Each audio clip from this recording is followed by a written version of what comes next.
I'm Nina Turner, and we are on the road to revolution, baby. And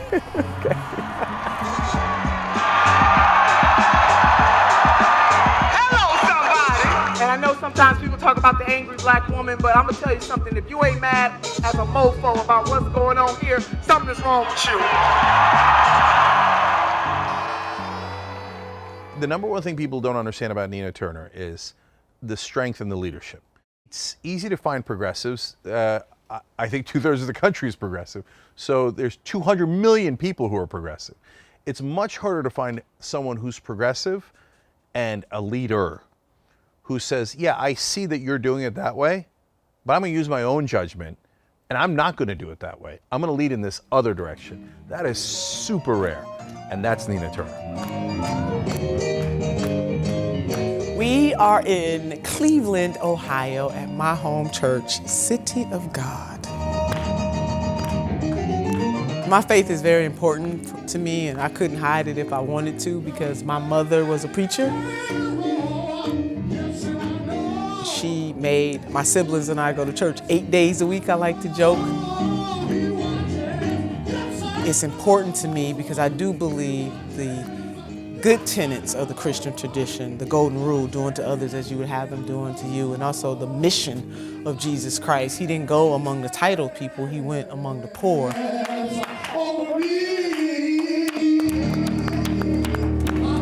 So very much in the tradition of a revolutionary. I mean, Jesus was a revolutionary, and so I take that revolutionary spirit of Jesus Christ. Yeah. Hallelujah, somebody. As we reflect and recognize the sacrifices of our ancestors, let's wrap that reflection in what we will do to be the change we want to see in the world. God bless you, City of God. The view from here.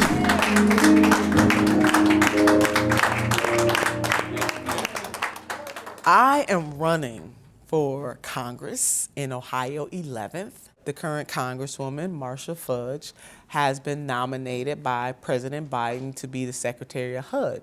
And because of that nomination, that leaves a vacancy. I mean, I'm running to change the dynamic in this district and also in this country. So I'm running against the establishment.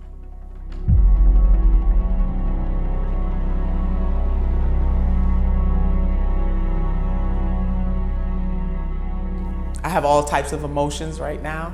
I mean, on the one hand, it tells the story of Black people and white people who came together to help Black people achieve freedom. It also, though, tells the story of the fact that Ohio was not the haven that people thought just because it was in the North. But for Cleveland to be named Hope, being here also reminds me that when people from all walks of life come together to fight for causes that are bigger and greater than them, that hope does abound. That hope is an action word, baby. And so sometimes people stop at the truth. Some people stop at the whole truth. But there comes a point in time when you got to do nothing but the truth, so help you God. And I have done that over the course of my work in the vineyard. And my tone can be, some people have my tone, they don't like my tone. A lot of Black women get that tone police for us, and the fact that we are not always able to have agency.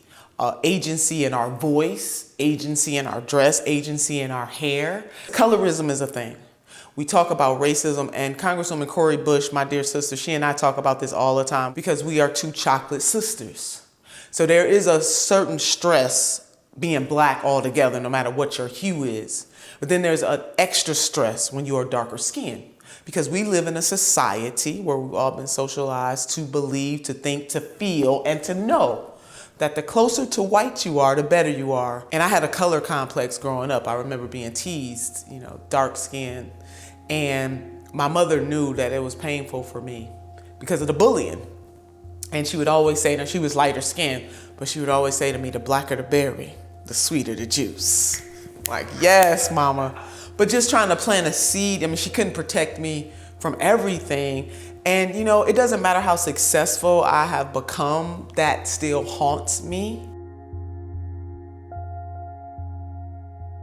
If your hair is on fire, act like your hair is on fire. And I take that to mean that if people are struggling and you have the opportunity to be that voice, if you have the opportunity to make that change, if they are suffering, your emotion and how you deal with the situation should rise to the level of the occasion. You cannot govern from the middle. The middle gets you ran the hell over. That's what the middle gets you. You got to pick a side. You know, I got a friend of mine. She always says, pick a side or step aside. Either you're going to take a stand or you not. Whose side are you on? There is a choice to be made. And the systems that we're fighting against, when people hear the word system, they just think, oh, it's some nefarious force that we can't touch, we can't see, we can't feel. No, the system is made up of people. Because these systems were created on purpose, whether it's tax cuts or having a discretionary budget of over $1 trillion, and you give almost 60% of that to the military-industrial complex. That's part of a system, but it was done on purpose. It was designed on purpose. And so when you have that level of inequity, you cannot be neutral. You cannot be in the middle. There's no room for middle ground. You either for the people or you're not. You either going to use the power on behalf of the people or you are not. When people ask me all the time, what are the lessons from 2020, is that progressives have to get more organized and we got to come together. We have to be as agile as neoliberals. The progressive movement has to understand that it's not just enough for us to have the right ideas. We are right on most of the ideas. We're not perfect, but we're 99% right because it is a humanitarian agenda, but we must get the power. We have to come together in a more unified way so that we utilize our power strategically to topple neoliberalism. And it's gonna happen.